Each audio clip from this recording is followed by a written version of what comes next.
All right. This month is a month of blessings, a very, very important month for the Muslim world called Ramadan. And the last 10 days are even super important for the background that it carries. In the month of Ramadan, I'm prayerful that the COVID disease hopefully settles as soon as possible. And my heart goes out to those people who have passed away and who have been infected by this disease. And I sincerely believe, hope, and wish and pray that the world and all of us stay safe and get rid of it as soon as possible. But it's indeed one of the dark periods in human life, whereby so much of our brothers and sisters have lost their lives and struggling with it.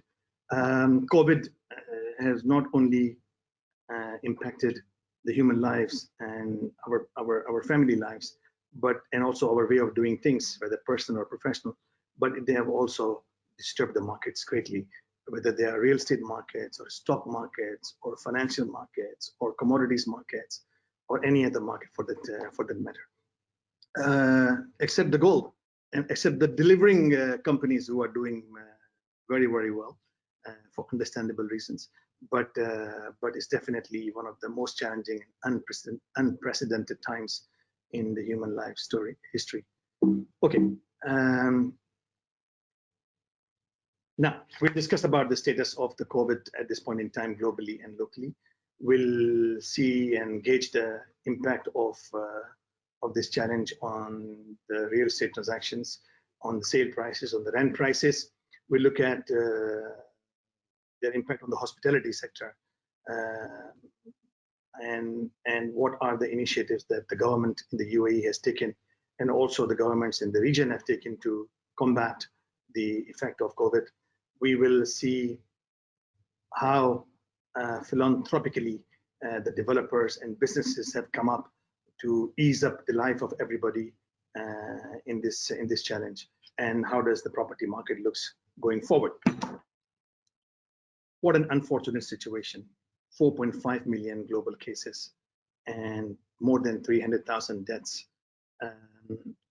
I wish I didn't see it, but yeah, it's a fact of life, and we are grateful.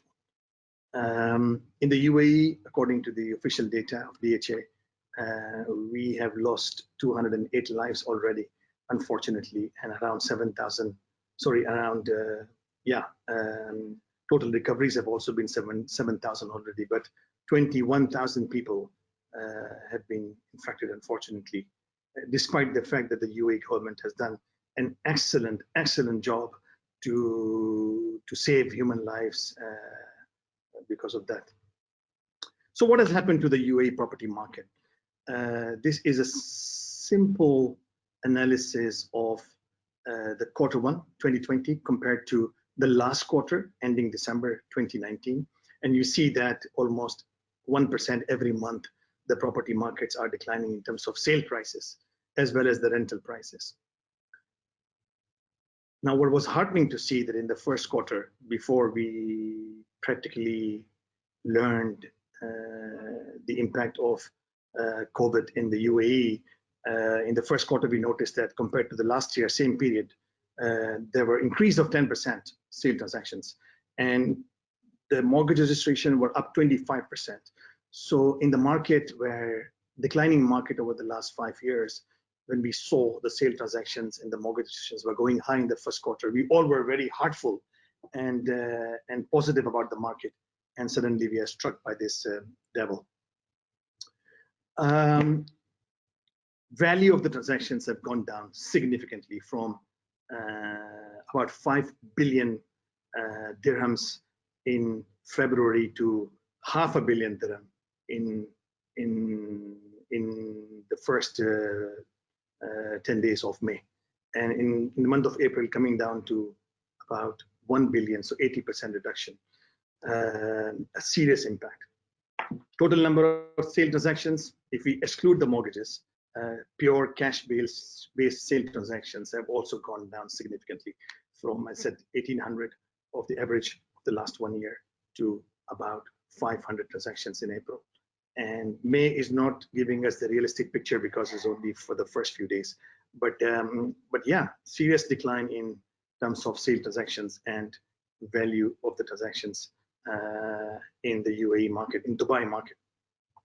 And it's understandable because the buyers, the sellers, the middlemen, the other stakeholders are not able to go out and pursue their normal professional life. So unfortunately, situation.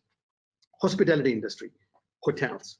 If you look at the average daily rates in Dubai alone over the last 1 year, as of beginning of April, we're talking about more than 50% decline in the average daily rate for an average hotel, 4-star hotel. And we're talking about the average daily rate for Dubai hotels today is about $80 per night, which is significantly lower than what it should be or it has been historically. Occupancy, again, a very important determinant of hospitality sector, has gone down significantly. If you talk about Dubai, year over year, in April middle, we're talking about 73% decline in the occupancy in the hotel industry, a huge decline. And similar is the case in the whole region. In some cases more, in some cases less, but definitely a very huge impact on the hospitality sector during the COVID. Again, I cannot express enough or sing enough the praising songs for the UAE government for such an active and a proactive initiatives and arrangements to save human lives and to save businesses. It's an impeccable effort, and I have a personal example of the government support to family levels and to individual levels in this, and I will narrate that in a short while. So lockdown was then timely. Hours are now reduced in a very effective way. People are not supposed to work more than 30% of their capacity. The visas have been relaxed. The stay home campaigns are very effective. The social distancing measures with all the gears to be applied, traveling restrictions. These testing centers are quite big in number now. And I think UAE is the third highest country in terms of COVID testing done on the government's expense. Impeccable arrangement. And I think yesterday it was in the newspaper that the overall stimulus package that has been budgeted for to combat and to deal with this coronavirus stuff has run more than 250 billion dirhams by the central bank as well as the UAE government. Absolute, appreciable, applaudable arrangement for all of us in this country. Now, and it has come into various different forms and manners. We noticed that quite a lot of government fees across many functions and sectors have been reduced on a personal level, on a business level. The DIVA, the electricity charges for everybody in Dubai, has been reduced by 10% to support the families, for example. And of course, when you have this copy of the presentation, you can individually appreciate different forms of support that the government has provided. Central Bank has also done an equally great job in terms of supporting the real estate market in the UAE, whereby the loan-to-value ratios have been increased. So there is a more propensity and capability for banks to support financing and mortgages in this market, whether they are for expat buyers or the Emirati buyers. Absolutely perfect job. The bank's exposure to real estate, the regulation have been relaxed from 20% of the deposit to 30% of the deposits, which again should provide liquidity to the real estate market in the UAE. We really can't expect more than this. It's wonderful. Again, I think each and every component of the society has been empathetic about this and taken initiatives to make life easier. So all the developers have also come forward and come up with the main developers, at least that I know about, is to come up with waivers of the rents or deferment of the rents, etc., to their tenants. An excellent gesture of understanding the local environment at this testing times. Okay, one example that I would like to narrate, and it's very close to my heart. I am absolutely, me and my family is won by the UAE government's website. My daughter has been in London, stuck for almost 8 weeks, living alone, studying at the university there, and by the time she could make the arrangements to come back, the travel embargo comes into place and she cannot come in. And over the last 2 months, it has been a lot of sleepless nights for the family to think about our daughter. And I'm sure the same is the case with many different children of expatriates living in the Middle East, where children are studying abroad. The heart was going out of the chest every single day. And look what UAE government has done. UAE government has taken our request, made a special Emirates flights arrangement for these kids, about 20 in that flight, whereby one of them was my daughter. In the situation where nobody would take the risk of bringing people from England back home, they did it with all these special arrangements. And she arrived here about 2 weeks ago. I cannot express my feelings about appreciation to the government on this. And not only that, but she was kept in a quarantine here. And that quarantine is not a very simple or a boring or a basic quarantine. They were put into a 5-star hotel with all the meals, all the requirements are paid for by the government. And my daughter was the beneficiary of that.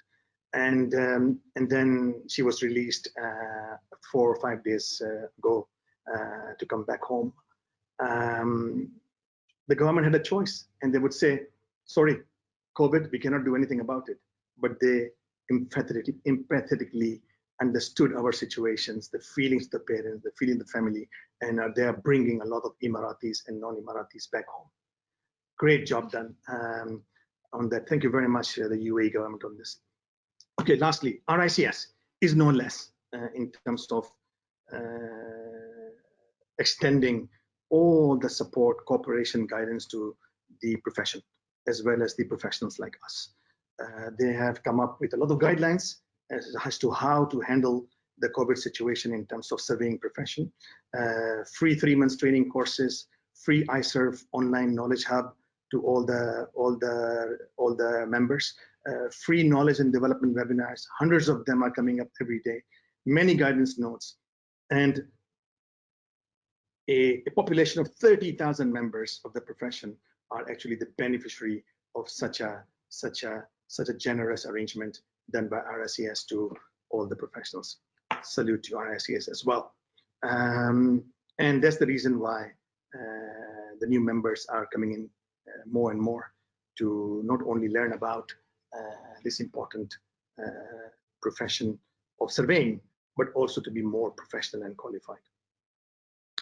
Okay, perhaps the last thing, and I'm reached the time. Sorry, Ramesh, but I'm almost ready. Subject, you can continue. We have time. Up to 10:15, I already announced to people. No issue. Please continue. That's very kind of you.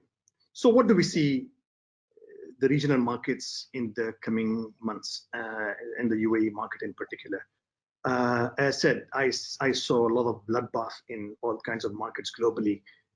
We're talking about 30 to 40% drop in all the important markets. I think, well, again, I'm not an expert in assessing the pandemics like this, but my gut feeling says it's likely to stay in 2020, and it's regressively going to impact the real estate markets in the region as well, and in some sectors even more. I think we have learned a lot of lessons due to this challenge. We have learned to focus more on our health, on our family, the importance of savings, financial savings, the importance of cost efficiency, and the importance of technology in these testing times. And I'm sure this is going to be beneficial for human and professional life going forward. The property market also is going to be more and more smart, technology-wise and paperless going forward. But again, nothing nothing lasts forever. Everything has an expiry date. So COVID will also be beaten very soon, hopefully. And I think Expo 2020 will open up the UAE real estate markets and other markets in a very jovial way, in my humble assessment. But again, looking at things at the positive side, the markets are very low. The assets are priced very attractively. So maybe at some point in time, with great knowledge and prudence, we can acquire excellent assets at excellent price. And the world is going to see a lot of new millionaires and billionaires in the coming 5 years.